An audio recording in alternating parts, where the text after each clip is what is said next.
For weeks, stories have been emerging about the Republican Party, about the Republican senators in D.C., all of them essentially freaking out over the fact that they think Donald Trump is going to destroy, or maybe has already destroyed, their chances of retaining control of the Senate after this year's elections. We have covered those stories a lot. They're interesting. They make some great points, right? Donald Trump's incompetence is likely going to cost the down ballot races. And Republicans have more Senate seats up this year than the Democrats do, nearly twice as many. So control of the Senate is up for grabs. And Republicans think Trump is going to cost them. Except according to the latest data, it's not Donald Trump that the Republicans in the Senate need to be worried about. Because as it stands right now, the person who is most likely going to cost Republicans control of the Senate is none other than Mitch McConnell himself.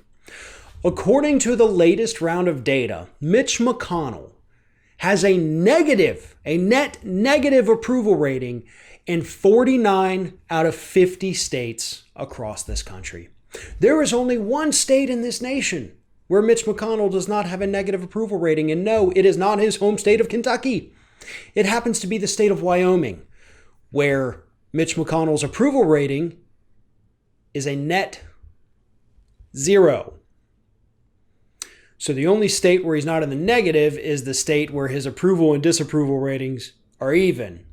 So a net of 0. So there's literally no state in this country where Mitch McConnell is viewed favorably by a majority of voters.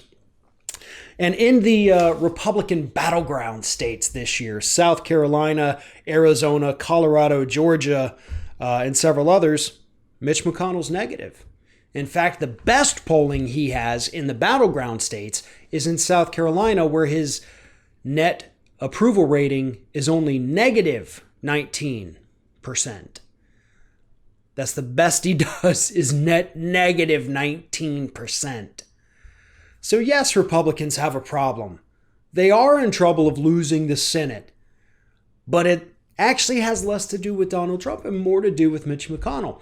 Now, here's the Democratic part of it. We have seen Republicans run ads all over the country. I actually see them here in my little city in Florida because we get the Alabama local news station, so we get the Alabama political ads. They have made all of their political ads about Nancy Pelosi, like in Alabama. That California representative, somehow big factor in those Alabama local races, by the way. They're effective. They actually do work for some reason. Maybe because it's Alabama. But Democrats need to do this with Mitch McConnell. Just as Republicans try to tie every Democrat to Nancy Pelosi, even though most of us can't stand her, Democrats aren't doing that with Mitch McConnell. They should. Mitch McConnell is the face of the Republican Party. If it ain't Donald Trump, it's Mitch McConnell. Mitch McConnell has done far more damage to this country than Donald Trump has. Mitch McConnell's been at it for more than 3 decades. Trump's only been doing it for more than 3 years. McConnell's done much worse. And McConnell will continue doing worse after Trump leaves office. So Democrats need to get on this messaging. Everybody hates Mitch McConnell.